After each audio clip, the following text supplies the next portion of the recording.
the sidelines for a long time. Now I'm finally getting in the game. It's about time. This is my time. This is my time. The only thing I consider impossible is losing. I've been waiting on the sidelines for a long time. Now I'm finally getting in the game. It's about time. This is my time. This is my time. The only thing I consider impossible is losing.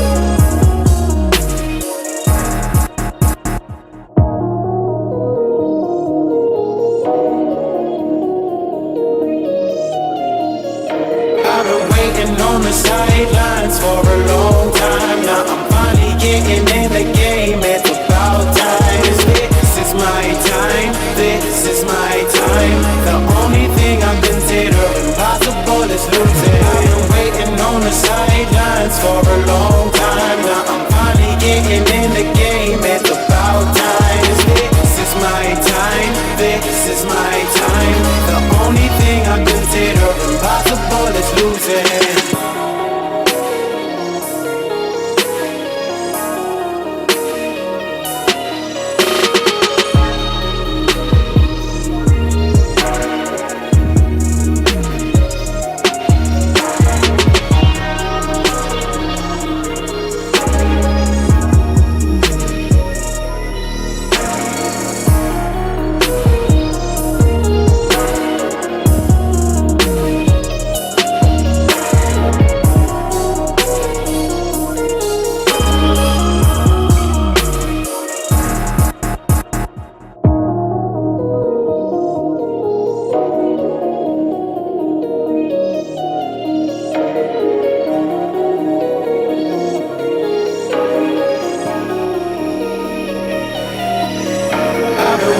On the sidelines for a long time. Now I'm finally getting in the game. It's about time. This is my time. This is my time. The only thing I consider impossible is losing. I've been waiting on the sidelines for a long time. Now I'm finally getting in the game. It's about time. This is my time. This is my time. The only thing I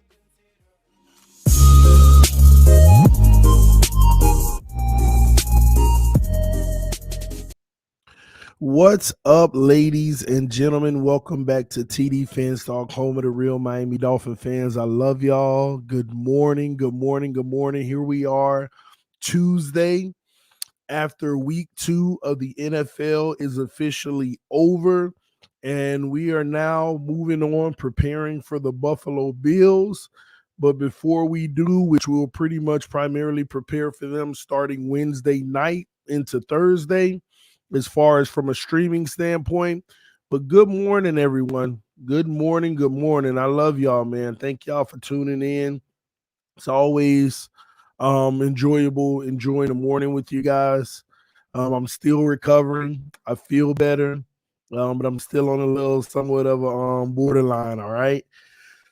Oh, man, hit that like button. Hit that like button, man. I don't know if y'all know this, man, but TD been putting in a lot of work lately, man. These long streams, all these games, been putting in a lot of work, man. But got to keep pushing forward, keep providing the best content that I possibly can, because y'all privileged me with the opportunity of doing so. Again, it is Tuesday. I hope everybody's doing good. I hope everybody's happy. I hope everybody's loving on their families, all of that good stuff. But you're not loving on the like button. We got over 120 people watching so far and only 52 likes. Let's hit the like button, because we will be going over the Miami Dolphin grades, and we'll also be talking about Tua Tagovailoa. Is this his turning point? And we will start a film review because the All 22 has come in. I already took a look at it. And we'll go over it. You know, I know a lot of people keep it 100 on the All 22 TD. Keep it 100. I'm gonna keep it 100, man. I'm gonna keep it 100. And I always do. All right. Um, Jose said, "Man, Colin Cowherd is trashing Tua ever, even after this game. That's a straight up hater." You know what, Jose? I didn't watch the whole Colin Cowherd thing, but this is what I have to ask everybody: list the things that he said that were false. Because, you know, I know this trash word gets used so lightly now. List the things that he said that were false. I think that's a good place to start. And you may find plenty, or you may find none, but list the things that he said that were actually false. And I believe that's where we should start. Okay. Ian Baller said PFF grades on our O line is off, disrespecting us. Um, I keep telling y'all, man, it's PFF is the most accurate source that we have for this game. And when it doesn't look the way you want it to look, we always say, you know, they're a joke, they're off, and all this and that. There's so much that goes into this game. And I'm gonna be honest, I trust PFF because I'm a statistics guy, I'm a stat guy, and I know what they use. And I trust what they say. And we'll see a lot. Like every time we watch the film, it backs up what they say, not just the game and the thought, you know, the game and what we saw. No, when we watched all 22, we verify exactly what PFF grades. How could this person, when they did this and that? When we watch the all 22, we verify. All right. So yeah, man, we'll see. Let me see here. Tua doesn't have a superpower. False. Accuracy and ball placement is a superpower. Well, I have to be honest with you, Isaiah. Maybe you're replying to what Colin Cowherd said, but accuracy and ball placement, number one, is not a superpower. Number two, Tua is not as accurate and does not have as good ball placement as people continue to make it out to seem. I mean, we all just saw the same game. We want to talk about ball placement. A completion doesn't mean you have great ball placement and accuracy, okay? It just doesn't. But we got the all 22. We got the all 22. So that'll tell us how the ball placement was and the accuracy, okay? And remember, y'all, completions do not mean you're accurate. Completions mean that you put the ball where it could be caught. It doesn't mean it's still the perfect pass. We've seen short passes, long passes still get caught because receivers make great plays. Okay, and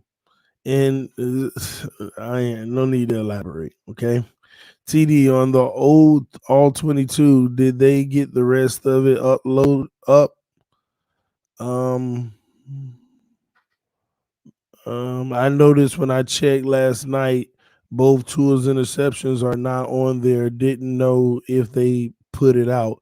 Well, let me say this: they, for some reason, all 22 doesn't capture interceptions. This isn't just last night, last week, the week.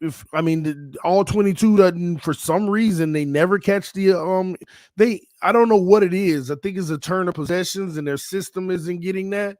But the all 22 doesn't catch interceptions. Those plays they always exclude out of the game, out of the field. I don't know why. But we know both of his picks are just bad. The second one, he just threw out there. No, Waddle wasn't even close to open, but he just threw it anyway. We know that was bad. No need to talk about it. The first one, he tried to split triple coverage, and the DB got his hand in there, plopped it up. You know, you don't make that throw. Now, if there were other throws to be made, maybe, you know what I mean? But, you know, it is what it is. Um, I don't want to go over bad with him this week anyway. I really don't want to go over bad with him anyway this week. I'm trying to just go over all good. Now I know when I go over the film, some things are gonna look a whole lot easier than people make them out to be. But I'm not trying to go over nothing really that bad with him unless it's just glaring on the all 22. Um, but hey, it is what it is. All right.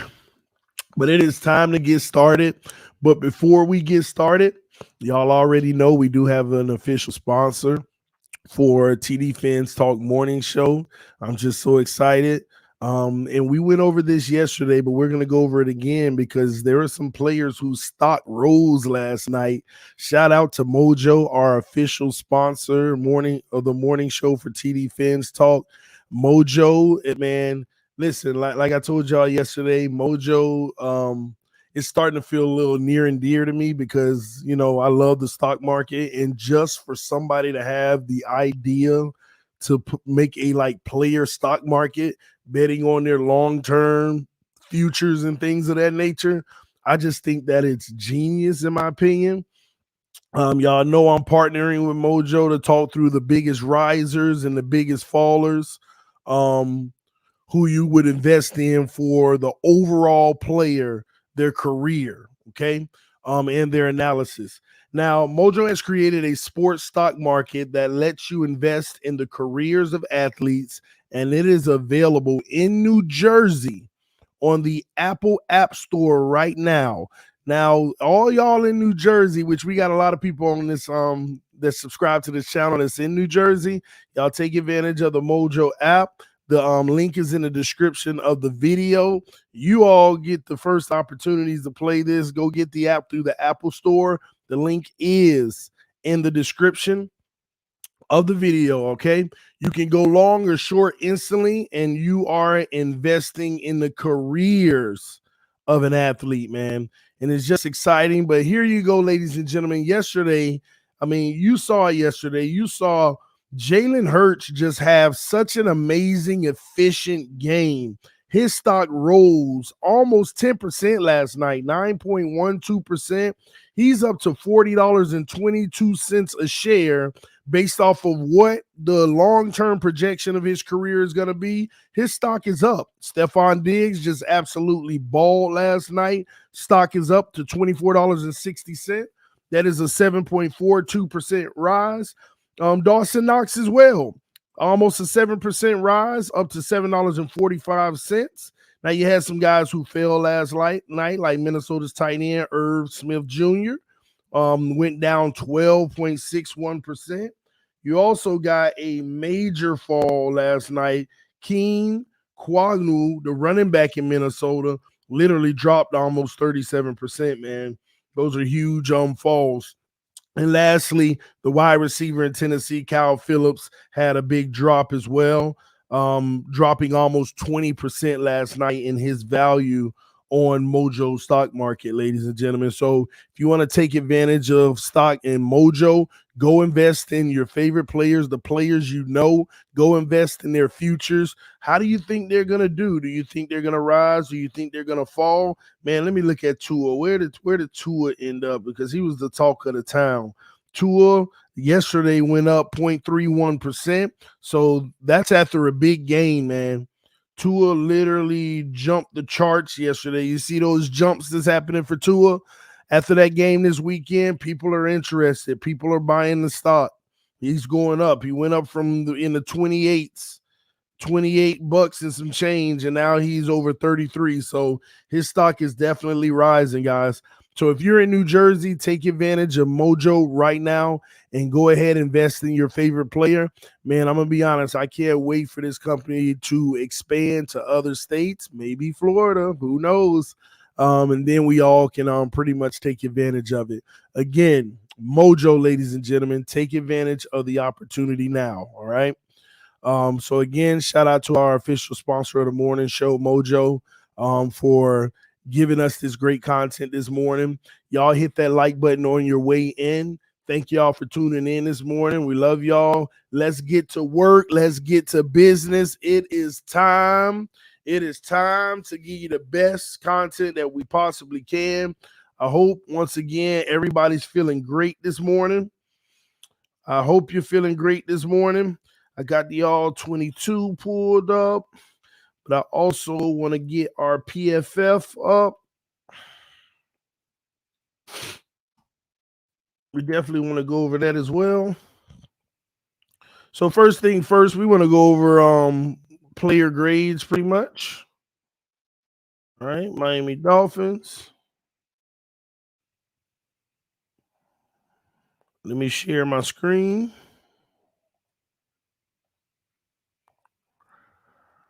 Y'all hit that like button, please. Punch that like button. All right. Miami Dolphins 2-0, AFC East. Points allowed 45, 19th in the NFL. Points scored, we're third in the NFL with 62. So we have one of the top offenses right now. Overall, this team is 21st. I believe that moved up from 25th. So we did make some ground. And this is based off of PFF. All right. I know some people after that game, why didn't we move way up? They're combining the first game and the second game, okay? Before all 22, I'd rather want Duke Riley, not Baker. All right. So we did move up 4 spots to 21st, okay? Remember, this is PFF. PFF is grading everything. They're basically telling you, hey, how difficult was this? How easy was this? So I know some people would say from 25, we should have went to like 10. That ain't how it works, man. They evaluate the entire game. Again, difficulty does matter, and that basically when I looked at PFF, the ease of some of the stuff that we were able to get in that fourth quarter didn't really help us that much. It was just really taking advantage of what was given. But they have us as the 21st ranked team. Again, that's up from 25 last week. Our offense is third in the NFL, and our defense is 29th, continues to struggle because we had 3 quarters of just bad defensive play this week. Special teams, 32nd, giving up that kick return, obviously. So overall, our special teams and defense is definitely hurting us right now. Let me see here. All right, so with that being said, I want to go to the roster and basically look at the players, line it up, look at their PFF grades. Now, understand this. Well, let me see if they have the weekly. I don't know if I have to find the weekly because PFF, let me see, y'all give me a second. PFF, they give you a cumulative score, which basically when you look at this roster, these scores aren't from 1 week. It's from the 2 weeks combined. It's year to date, okay? So some people will be like, man, this person played well. Why are they still low? I mean, it went up a little, but why do they have them? Because they're taking both weeks combined, okay? Both weeks combined. So Tua goes from being one of the worst quarterbacks last week on PFF to now being the 11th out of 34 in PFF. That is a huge jump. I mean, he jumped like 20 spaces. That is a massive jump with an overall grade of 73.1. He has a pass grade of 71.8 and a run grade of 60.8. And the run blocking we'll ignore because it ain't that serious. All right. So once again, if Tua continues this, it'll show that he's growing every single year from 2020, 2021, and 2022. We still got a whole lot of football to go this season, but right now, this is a good look for QB1, putting it together. That game was huge for him. Me personally, I just hope that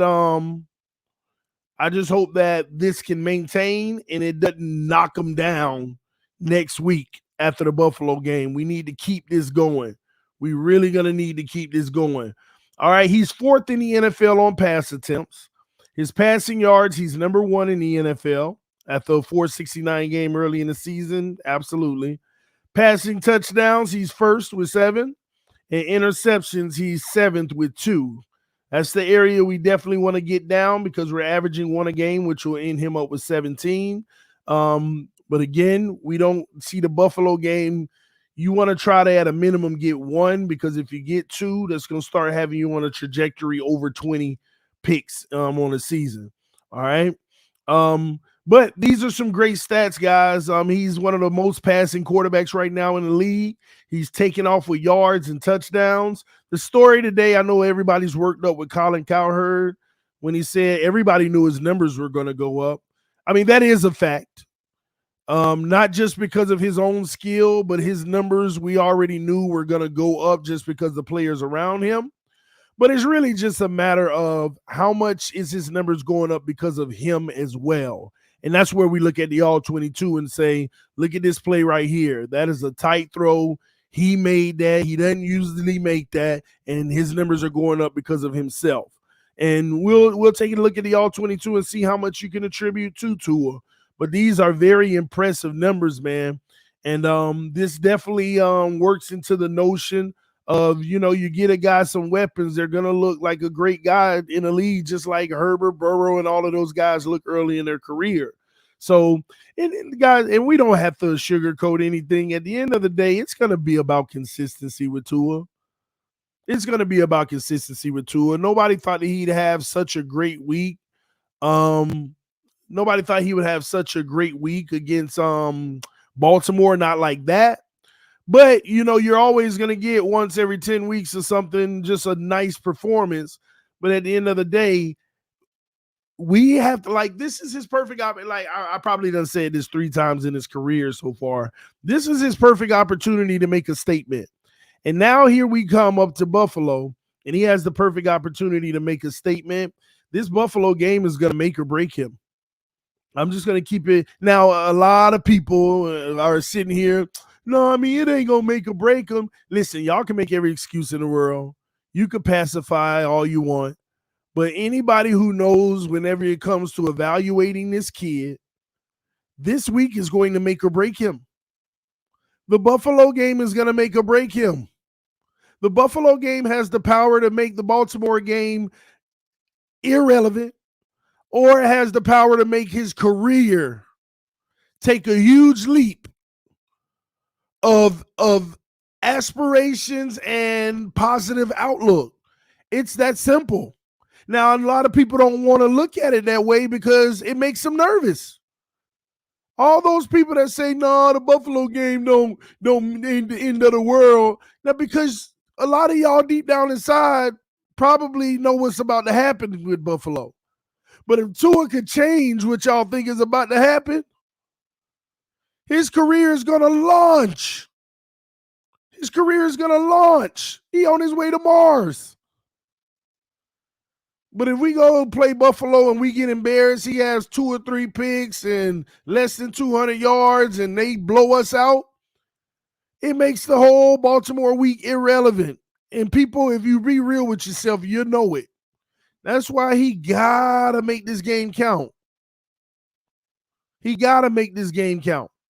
And one last time, those who say this ain't a make or break game, well, go ahead and get your popcorn and sit back in your recliner and start defending him for the next 8 weeks. Because that's all it's going to do, go right back to normal. Certain people not believing, certain people believing. It's that simple. You ain't got to accept it. But if he don't in this game, get ready to be defending him like, gosh, man. Yeah, like you're going to be frustrated again. It ain't going to be nothing but defense again. It's just the reality, whether you like it or not. It's what's going to happen if we don't get it done. All right?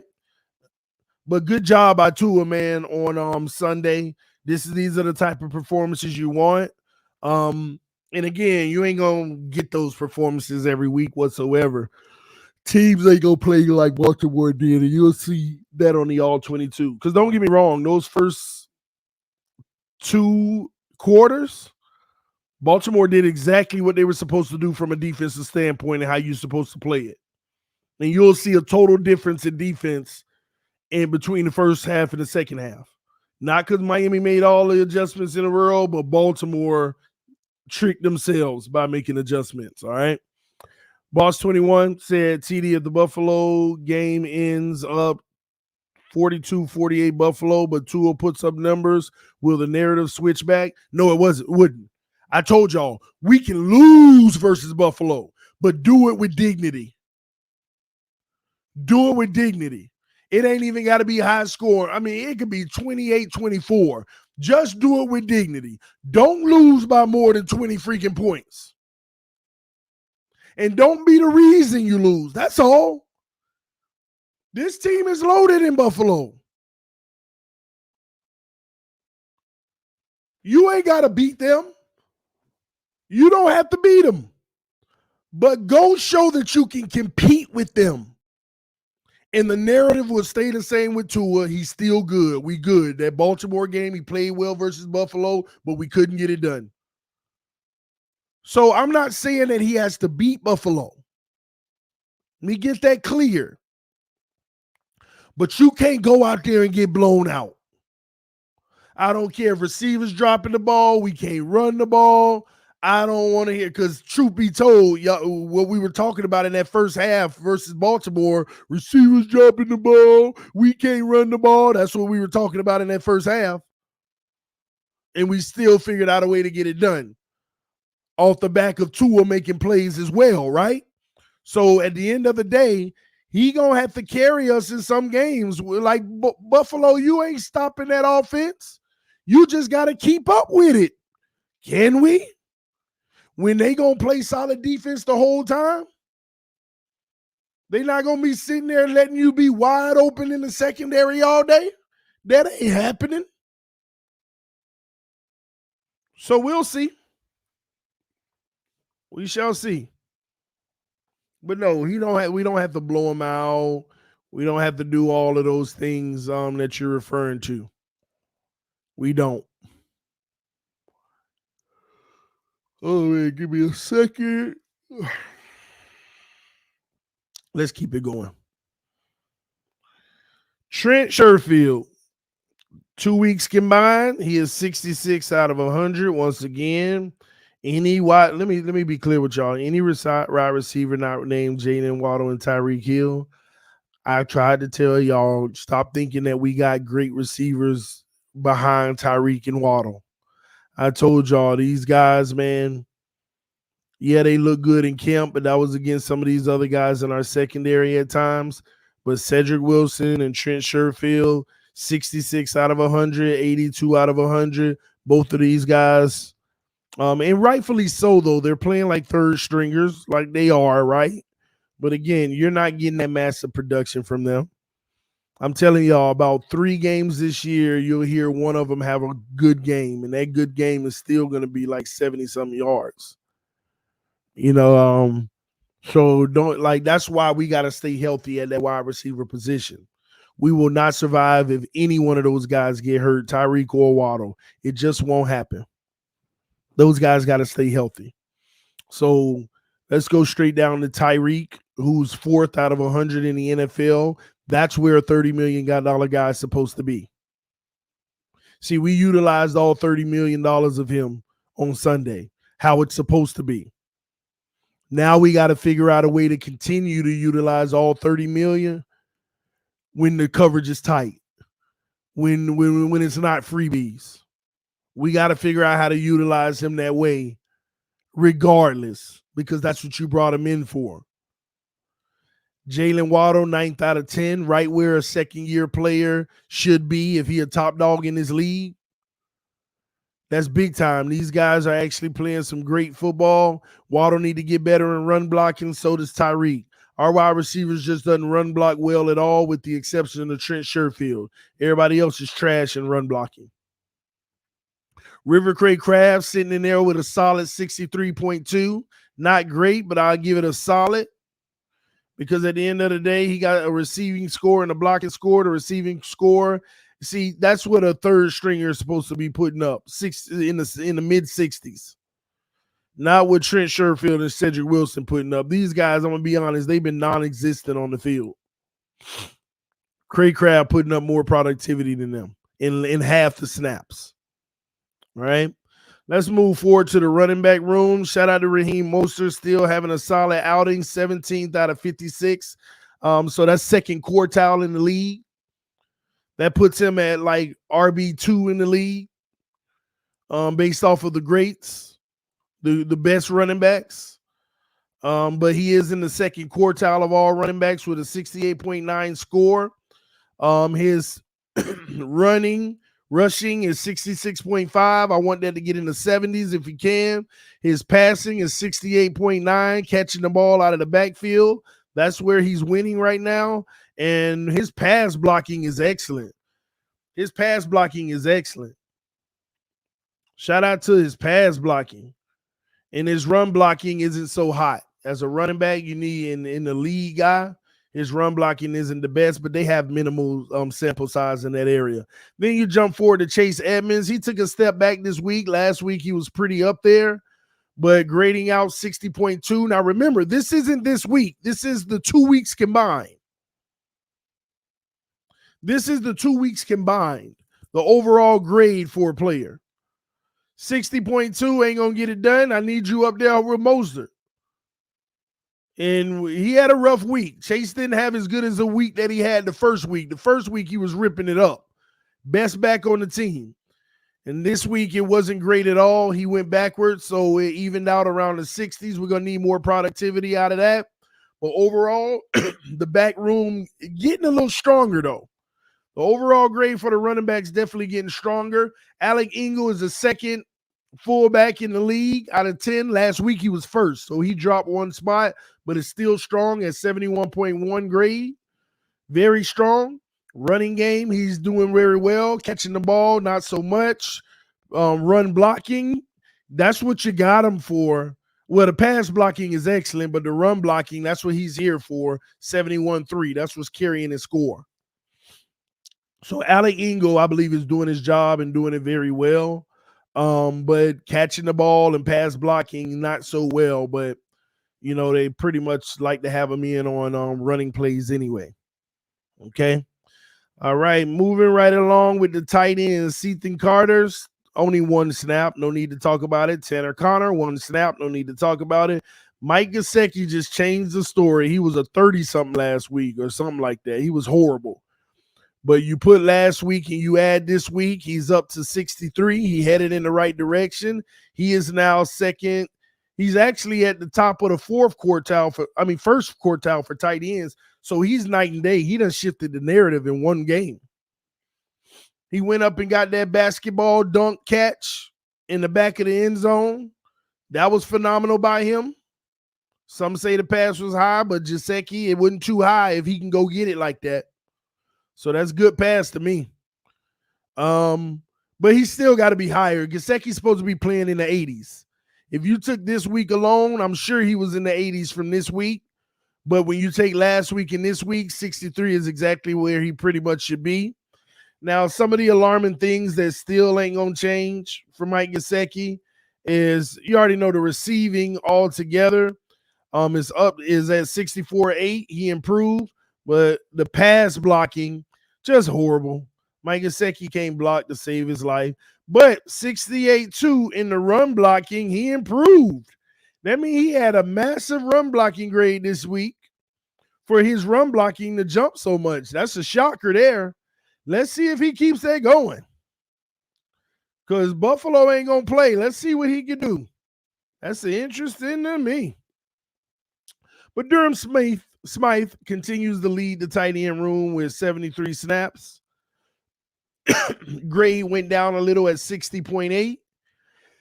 And again, the run blocking, solid, 65.4. That's why he pretty much on the field. His pass blocking is way better than Gesicki, but I still need it better at 59.8. And passing in general, 54.2, but he wasn't targeted like that in this game. Hunter Long, 12 snaps, just not good. Nothing to really talk about. Connor, all right, let's get into the linemen. Connor Williams goes from first in the NFL to 9th. That means he had a day where he was pretty much probably like 22nd or something like that, which means Connor Williams just did not have a good Sunday. We'll see on film what that looks like. But to go from first to 9th means your week 2 must have been third quartile in the league. You must have been ranked like 22nd, 23rd or something like that. So, yeah, Connor Williams didn't have the best day at center, but he was 81 last week, and now his grade is 68.7. That means his weekly grade must have been in the 50s. He just wasn't good. Just wasn't good. Pass protection, once again, continues to struggle. And run blocking, he's still excellent. So he's still excellent in run blocking, but the pass protection must have been real bad. Must have been real bad this week. All right. All right. Moving along. No need to talk about Robert Jones with 3 snaps. Robert Hunt, still solid. Looks like he had the same week he had last week. Continuing where he left off, 68.8. That's a solid week. Pass blocking, phenomenal. Run blocking, just not great. Once again, we need a line where, that's what I hate about this line. Some guys good at this, some guys good at that. Like, none of them are all good at the same thing, and that's what's frustrating. Liam Eichenberg. Jesus. The pass blocking even went down to 18. Let me tell y'all something. Liam Eichenberg, 2 weeks in a row of just horrible play. When we watch this film, we probably going to see Liam Eichenberg getting abused. You're probably going to see Connor Williams losing on some plays. Robert Hunt still holding his own. Teron Armstead still holding his own because he roughly around the same. He actually went up a little bit. Teron Armstead improved a little, so he had a good game. Liam Eichenberg, man, just bad. Just bad.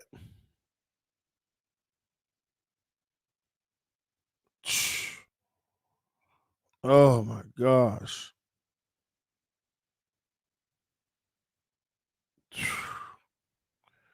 We'll see, man. Teron, good job, though. 6th out of 65. That's what you're supposed to be. That's exactly what you're supposed to be, man. And he doing it in all categories, and I love it. Greg Little. Greg Little had a time. It was just bad. Austin Jackson's replacement was just bad. Greg Little was bad. So you got Greg Little, Liam Eichenberg, and Connor Williams just did not have a good week. Only 2 O-linemen had a good week. Austin Jackson didn't play this week, so that's his last week. I'm going to have to look deeper into PFF because I want their weekly. I want to see if they have their scores by week. I want to see if they have their scores by week because this is the cumulative for the season so far. I know some people said, the pressures went down in this game. Let me ask y'all a question. I tried to explain this to y'all last year. Did we run RPO against Baltimore? Remember, we ran all that on RPO in the New England game. In the second half, we abandoned all that crap and we went RPO. Did we go RPO against Baltimore? Let me know in the comment section. Did you see that RPO stuff versus Baltimore? Let me know in the comment section. I want to see if y'all get where I'm coming from here. Yes or no? Do you remember any RPO in that Baltimore game? Where my fans at? Nobody got an answer? I'm talking about heavy. Like that Patriots game, we ran RPO like 10 to 15 times. In the Baltimore game, what you got it 2-3 times? We did not run RPO like that in the Baltimore game. I'm sure we had a few snaps, but not like the New England. And what I try to tell y'all is the RPO they're like automatic pressures on passes. You got a free rusher coming in that got to decide between the running back and the quarterback. And if the quarterback keep the ball, that guy's already by him, so it's considered a pressure. If the quarterback pull it and throw it fast, that defender is considered a pressure. That's why I keep telling y'all, when we in the RPO, stop paying attention to these pressures. Same thing with the Flores system. It's like automatic pressures. Now we play Baltimore and the numbers go down. They still got pressured a lot, but not like a RPO.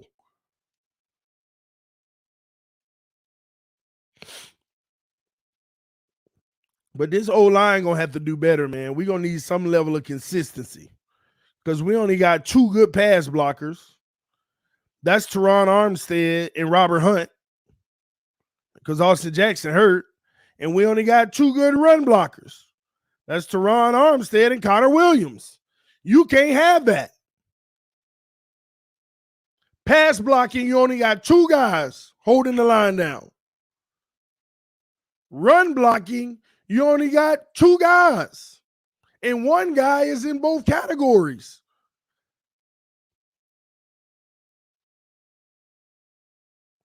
That means in the run game and the passing game, you got three guys that ain't performing well. And the only reason we may get it done is because we got tight ends helping them, and they got bad pass blocking grades. Look at the tight end pass blocking grades. Look at this. Hunter Long, 45. Durham Smythe, 59. Mike Gesicki, 44.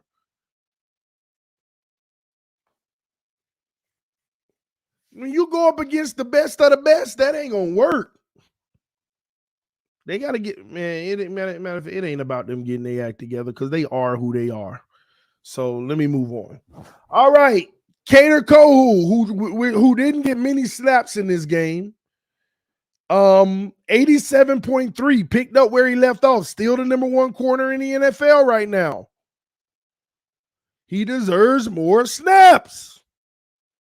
Keep telling them, get this man more snaps. Needham do not need to be on no boundary with this, once again, awful score. Keep that man in the nickel.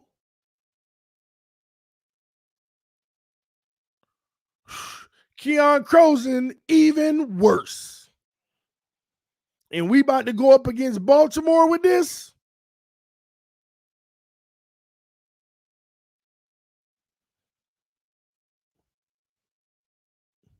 You thought Baltimore put up some offense on us.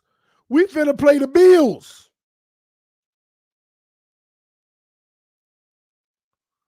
You think Baltimore put up some points on us? We about to play the Bills. Look at these grades in the secondary. And the best guy out there ain't even, you ain't playing him much. Xavier Howard out here getting toasted still. We already know that. Another not so good game. Ain't no secret there. We gonna keep our mouth shut though. We gonna keep our mouth shut. How he been getting toasted. Only thing he did during that game was jump the route and he dropped the pick six. And it's so funny that if he would have caught that and went in, he would have at least been like 65. And he would have been like, it's coming up. No, like I always tell y'all, the interceptions are the things that has X with high scores. The interceptions are the reason X always has high scores. I always tell y'all that. Now that he ain't got the picks right now, look at it. Oh,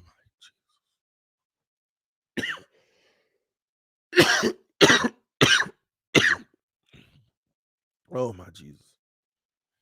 Elijah Campbell at the safety position, 4 snaps. No need to talk about it. Brandon Jones took a massive drop this week.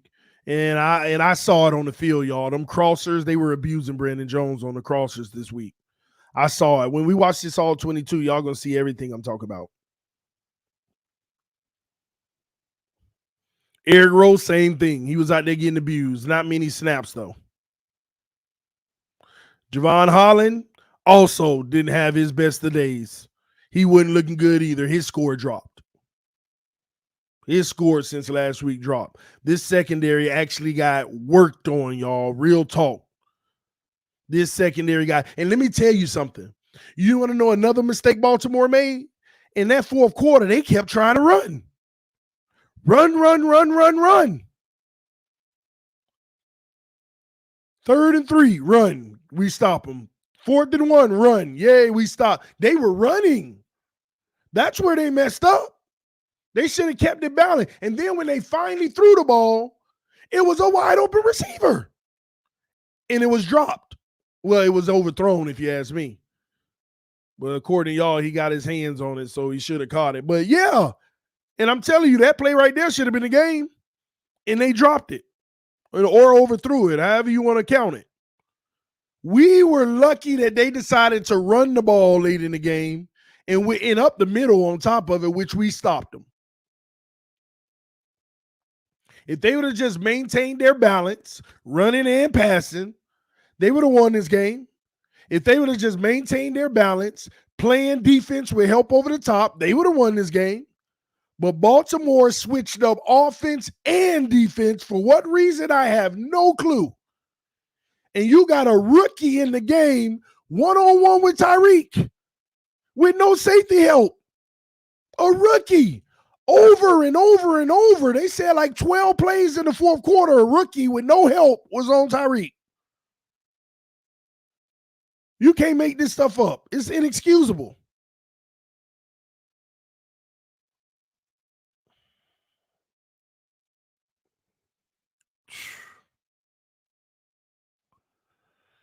All right, linebackers, man. Duke Riley had a good game, and we know that because we saw it on the film.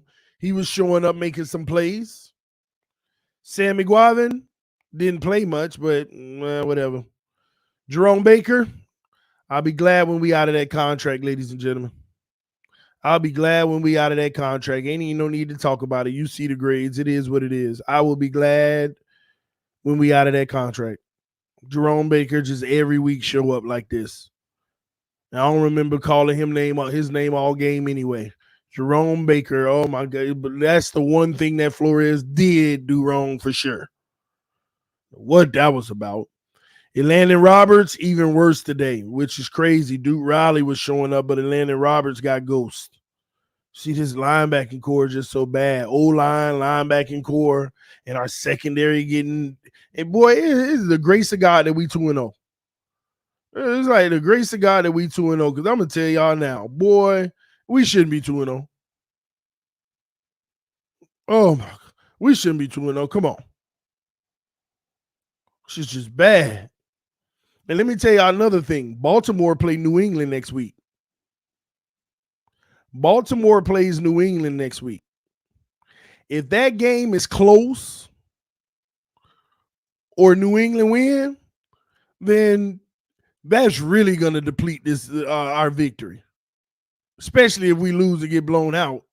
If the game is close or New England wins, man, everything we thought is out the window. Oh my God, they just two bum teams. We'll see.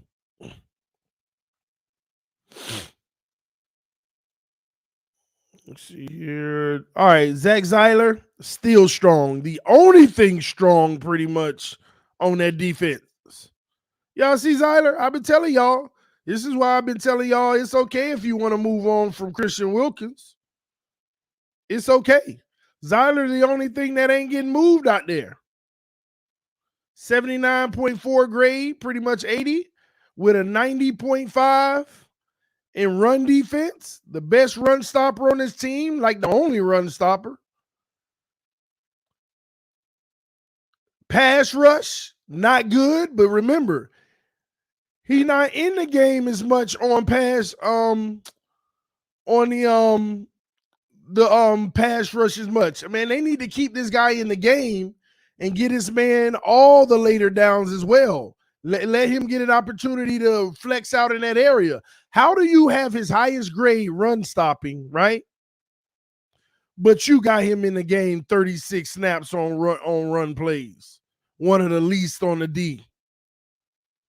Can't be doing that, man. He don't need to be sharing snaps with John Jenkins and these guys. He need to be in the game more on run plays. And give him more pass plays. Let him get better at that. But he's the force on that line. Then Raekwon Davis, Raekwon Davis had a good game because he improved his score, 66.9. I mean, he's trending in the right direction, but again, his snaps are low.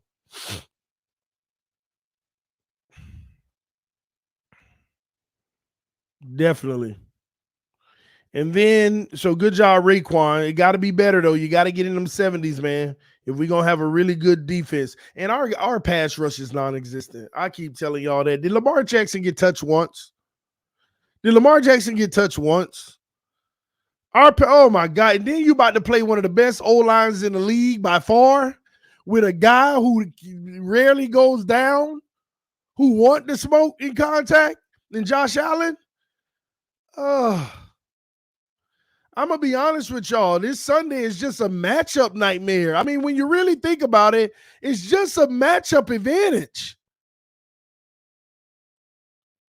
We don't have an organic pass rush, so you can't just do three or four guys rushing because he'll kill you with his legs too.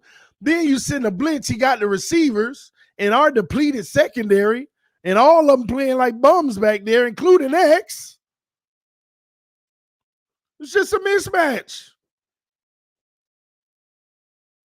Where do we have the advantage? And do not say Tyreek and Waddle. Buffalo, the number one defense in the NFL.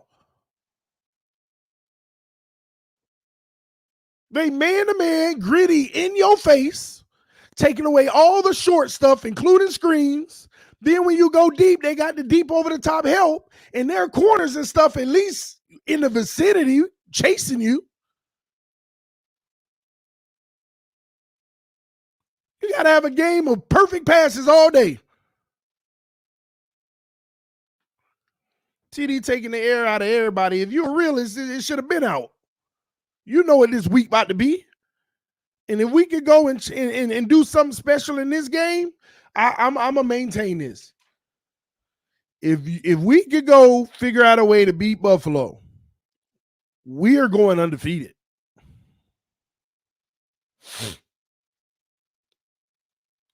If we figure out a way to beat Buffalo this weekend, you can't tell me we don't have a chance to go undefeated. You can't tell me we don't have a chance to go undefeated this year.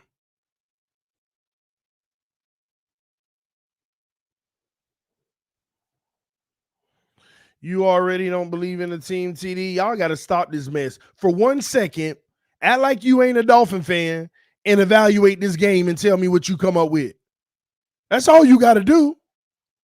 That way you can try to keep it real sometimes. Take out the fact that you're a Dolphin fan. Evaluate this game. Take our roster and act like our name is the freaking Jets for all I care. And you evaluate the game. Take our roster and put it on the Cardinals. Just put it on whatever team name you want other than the Dolphins and evaluate this game. That way you ain't got to worry about being biased. And tell me what you get. Tell me what you get as a result.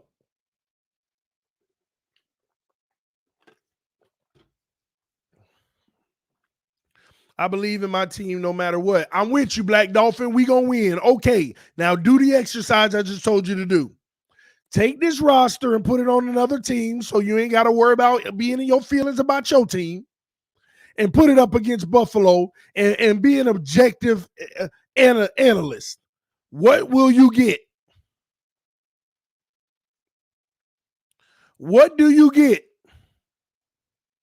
That way you ain't got to feel like you doubting your team.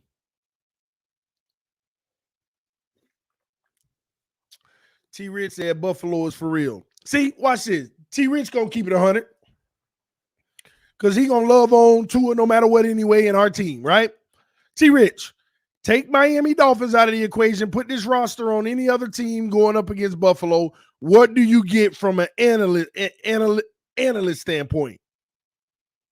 What will the Cardinals team do versus this Buffalo team if they had our roster? No switching, no quarterbacks or nothing. The only thing you switching is that logo. What do you have happening in the game, T-Rich?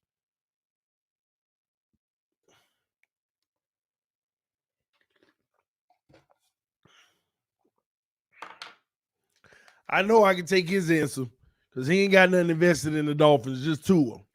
At least he respectfully admits that. Hey, where T Rich at, man? Give me my answer, man. That's it, answer. We gonna win. Yeah, the Dolphins gonna win, Black Dolphin, but you scared to do what I asked you.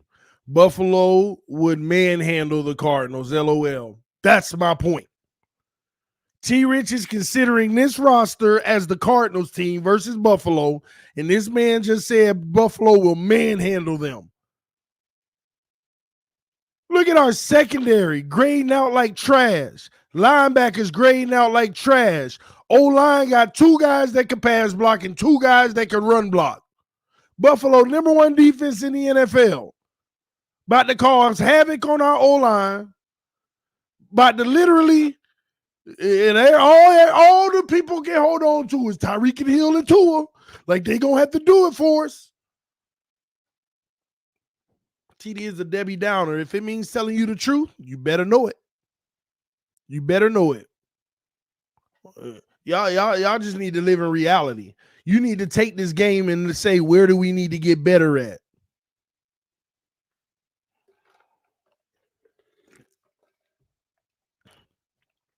John Jenkins, ain't that many snaps, but not doing well. Christian Wilkins, I got to talk about him for a second. You talk about one of the most disappointing performances that I've seen. Christian Wilkins was getting obliterated in that game. I'm sitting there watching him in the trenches literally get pushed backwards. I don't know what was going on. Wasn't he on the injury report earlier this week? Maybe something wrong. Maybe it's the injury that was lingering. But Christian Wilkins was getting pushed back all game. I was watching it. 4th and 1s and Christian Wilkins one-on-one going backwards. I was watching him. I'm like, dang, Christian Wilkins, you can't be getting beat like that. This the year you supposed to be getting paid or keeping that trade value up. He done hurt the doggone trade value. Come on now. Get it together. Told y'all, man, he might be one that you should have traded in the offseason. And I told y'all that too, because you already got Zach Seiler. If we can't get a run game going, we have no chance. Did you just see what they did to Tennessee? If we can't get a run game going. Jose, did you just see what they did to Tennessee?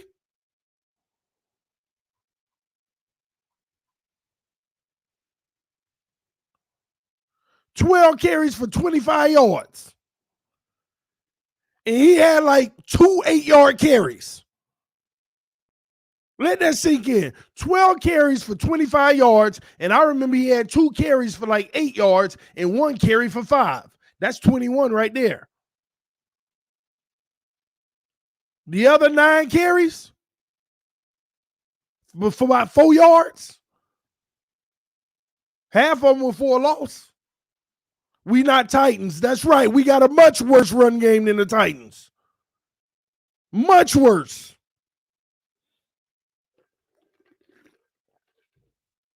Much worse run game than the Titans.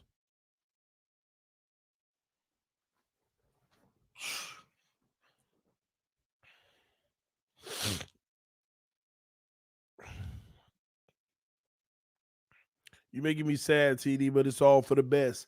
The truth is, you need to look at what Buffalo did with their team, constructing it. Buffalo they already had the number 1 defense in the league, and they didn't stop there. They literally said, let's make it even better, and they added like 2 more pieces, Von Miller and them guys that made it the legit. They got the linebackers, they got the D-line, they got the secondary. We had a D-line that can't get organic pressure, only schematic pressure. We don't have a good linebacking core. The corners are only good if Byron is on the field and Needham can be pushed to the nickel and the other guys can get spurt plays fresh and make plays. It's spotty. And the concern I got is it's going to get worse because they probably going to be moving on from Byron Jones' contract soon. Xavier Howard days are numbered, and the best days of play for X, I'm telling y'all, might be on his way down. Look, all that holding he was doing the whole game on Parker. And then he wouldn't holding. He did get called for a holding or two in this game. But even without those, he was getting toasted when he wasn't holding. We about to look at a whole new revamped secondary in the next 2 years. You about to look at, man, and we talk about our quarterback, potentially Tyreek Hill, wheelbarrow, give him the money. Oh boy. I know how we built this team, and we screwed up the timing. But we'll see. We screwed up the timing. And I think the problem was they thought they were going to get one of those big-time quarterbacks last year to have this 2-year window to get it done. But we still got a whole bunch of players that we hoping turns out this year in a year where we were supposed to be ready to do it. But believe it or not, people can lie all they want. This was the year in that 3-year rebuild process. This was the year that we were supposed to go win a Super Bowl, that we were supposed to compete for a Super Bowl. Bro, why are you tripping? We 2-0, man. You don't sound like it.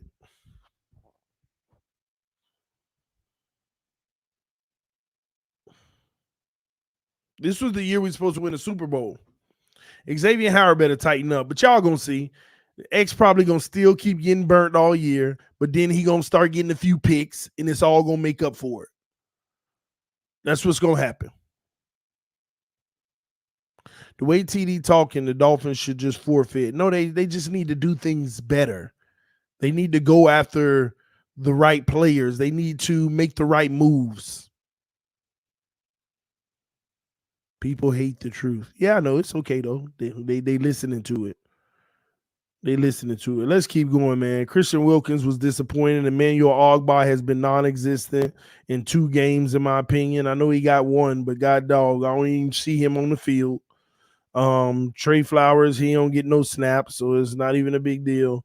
Melvin Ingram has been one of the only bright spots with Zach Zeiler on the field, pretty much, and he's a 67 for what he is. So good job, Melvin Ingram. And I'm telling you, that was the addition. Andrew Van Ginkel, who Melvin Ingram took his starting job, and he ain't barely even playing. Jalen Phillips, who? Jalen Phillips, man. This was the year. Did y'all see Russo? Did y'all see Russo in Buffalo? All in the backfield. Did y'all see Greg Russo? That's who you compare Jalen Phillips to. That's who you got to compare Jalen Phillips to. Gregory Russo. We took Jalen Phillips. Buffalo took Russo. And both of these guys played in Miami. And Jalen Phillips ain't been nowhere to be found, y'all. He can't stop the run to save his life. 36.5 in run. Must. Mouse Davis, run and shoot. Dash, brother. Oh. Pass rush, 64.9. It's decent, but we need more than that. And coverage, ain't no better than them linebackers. Jason Sanders still balling out. Punter still balling out. We good on that end. But this is your Miami Dolphins right now. We still don't have an identity. We still don't know what we do well, and we still don't know what we technically fully struggle with, because everything has context. Everything has been contextual.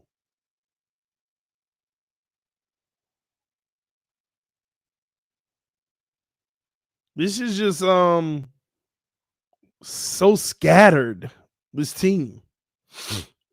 So what do we know? Because I'm going to get off of that. We're about to I might fire up another stream and do the film, but what do we know?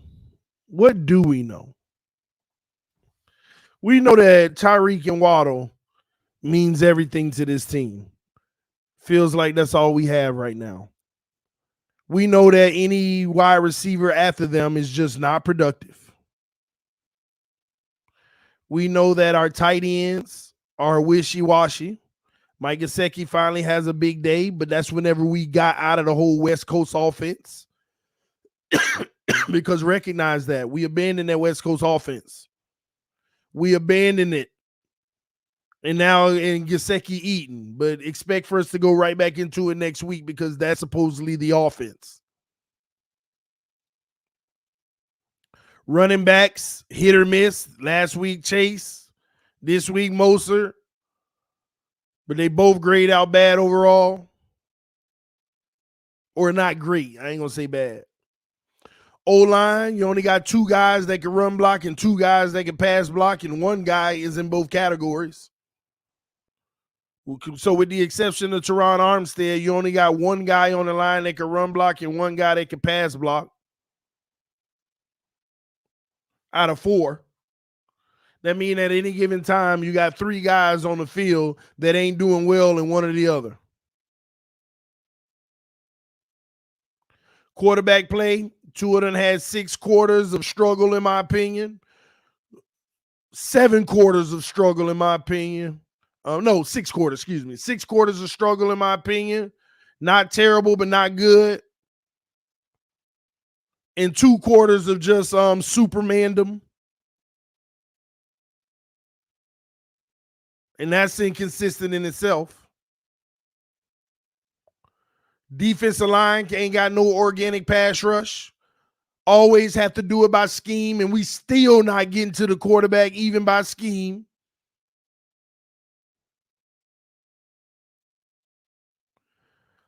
Secondary is just trash right now. You might well throw the linebackers in. And truth be told, I blame Josh Boyer. Let me be clear with y'all. Josh Boyer been trash. Josh Boyer's been trash. Let's not put this all on the players. Josh Boyer has put them in bad situations. You sitting out here giving all them 0 looks with one-on-one guys on the outside that oh my gosh. Why? I don't know. We've been getting eat up in the 0 look every time versus Baltimore. Not until the 4th quarter did you change that. Josh Boyer, in my opinion, technically, I feel like he done had 7 quarters of just bad play, and we caught maybe 2 breaks in the New England game that made it all look good. The sack fumble and that technically pass interference, but interception from X to Holland.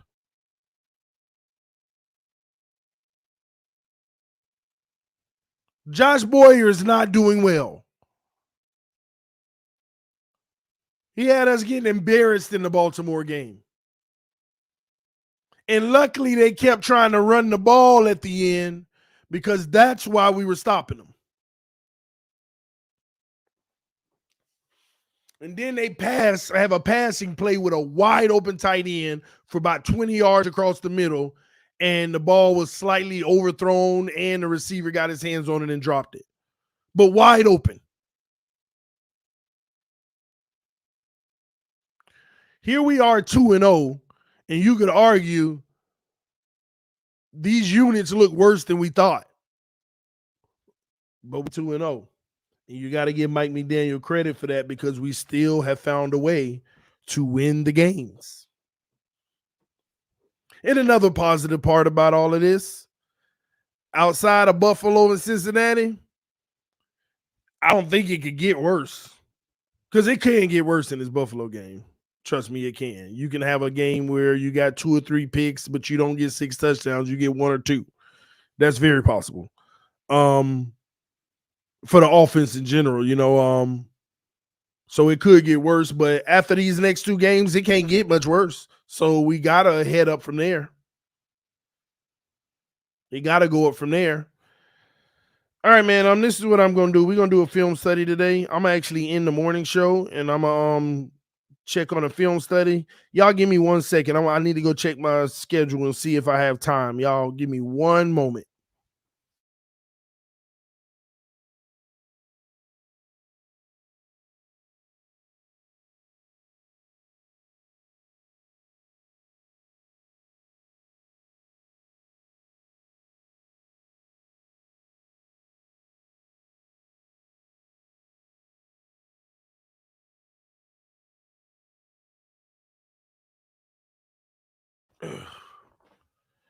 All right, we good. Let me see, what time is it? 9:44. Y'all come back in 10 minutes. We're going to start film. Come back in 10 minutes and we're going to start the film, all right? Y'all come back in 10 minutes. I'm going to end this stream, and in 10 minutes, we're going to start film. We'll be dived into the film at 10 for sure, but I'll be sparking up a stream in about 10 minutes. All right, man. Love y'all so much. Appreciate y'all. Let's see what the film says, all right?